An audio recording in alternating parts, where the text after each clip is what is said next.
Hello दोस्तों। Last video में हमने बात करी थी फंडामेंटल राइट्स की, जो पूरी तरह इंग्लिश में था, लेकिन ये वीडियो फंडामेंटल ड्यूटीज़ का यानी कि हमारे मौलिक कर्तव्यों का है। हिंदी इंग्लिश दोनों में रहेगा। तो आइए शुरू करते हैं।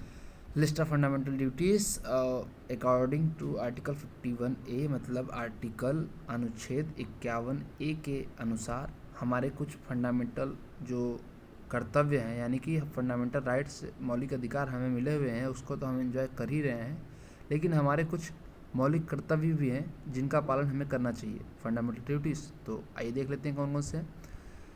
A, to abide the constitution and respect its ideals and institutions, the national flag and national anthem.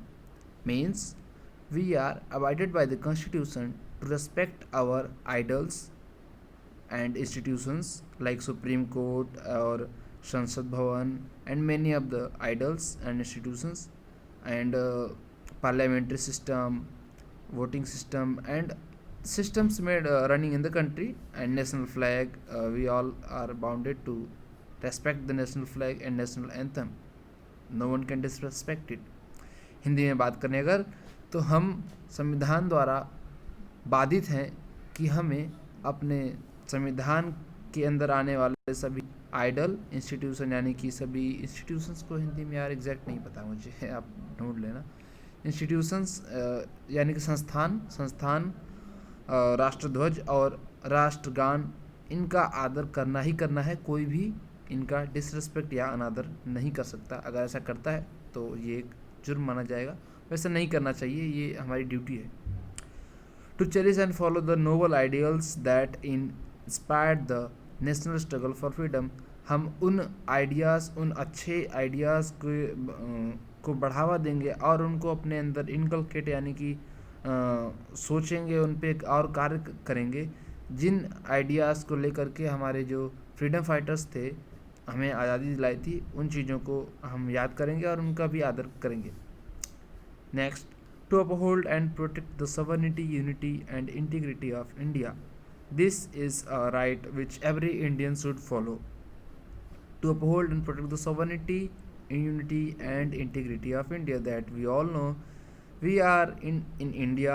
It's a unity in diversity, so we have to protect its unity with protecting its diversity of culture and integrity.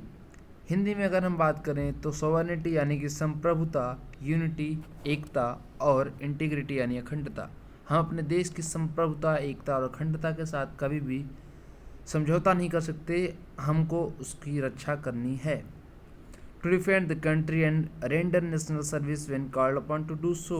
It means if you are called by the government और by the court to render some service for the national interest, we have to do so, we should do so.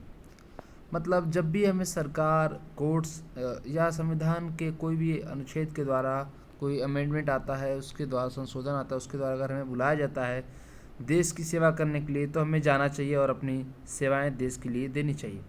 To promote harmony and spirit of common brotherhood amongst all people of India, transcending religious, linguistic and regional और sectional diversities, and to renounce practices derogatory to dignity of woman.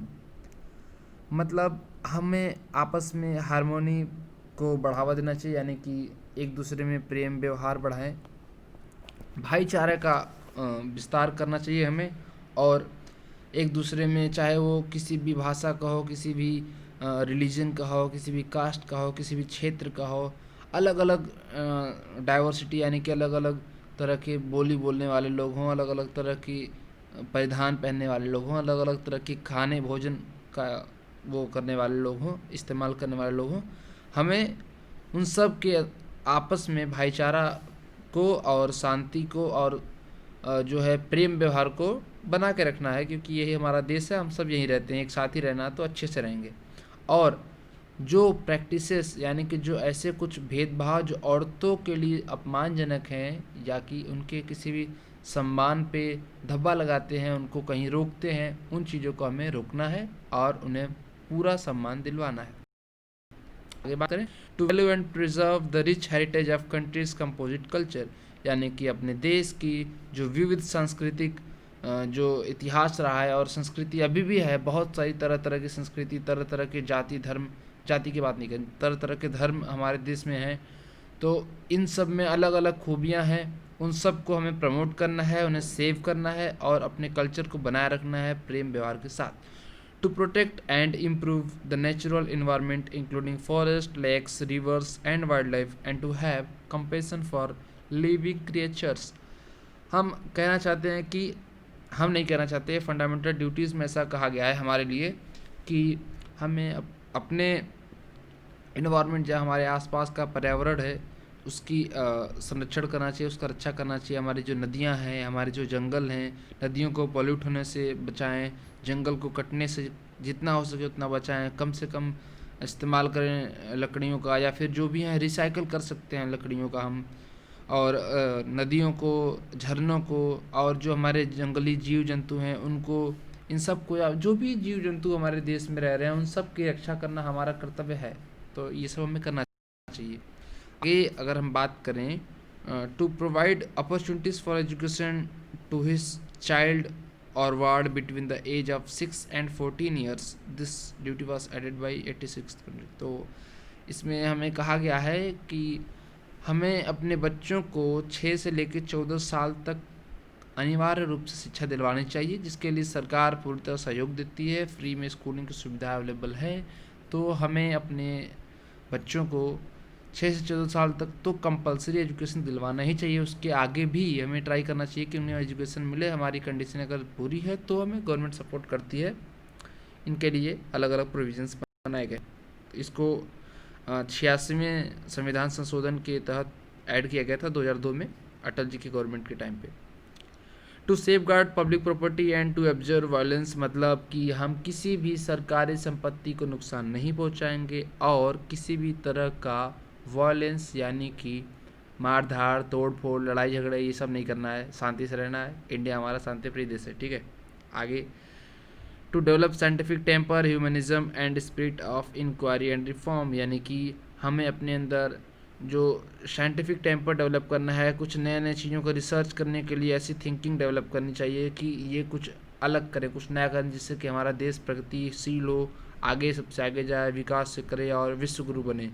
तो इस चीज़ को और चीज़ों में reform लाना पड़ेगा। अगर जिन चीज़ों के बारे में हमें जानकारी नहीं है उनकी इंक्वायरी ले सकते हैं, ये हमारी ड्यूटी है, लेनी ही चाहिए। और अगर कुछ दिक्कत लग रही है, आगे गड़बड़, तो कंप्लेन करनी चाहिए, बिल्कुल सॉल्व होगा। तो to retrieve towards excellence in all spheres of individual and collective activities so that the nation constantly rises to higher levels of endeavour and achievement. तो कहने का यही मतलब है कि हम आपस में एक दूसरे में कलेक्टिव यानी कि ग्रुप में सब साथ मिलके अगर काम करें देश के लिए और शांतिप्रिय तरीके से भाईचारा और प्रेम व्यवहार बनाए हुए अपने संस्कृति की सुरक्षा करते हुए, तो हमारा देश अवश्य ही पहले की तरह विश्वगुरु बनेगा और हम सबसे आगे होंगे। We will move forward from everyone in the world as we are the world leader and we have to prove it to the rest of the world. So in this lecture we had studied about fundamental duties in a very holistic way. I hope आप सबको समझ में आया होगा. Thank you for watching this lecture. Thank you so much.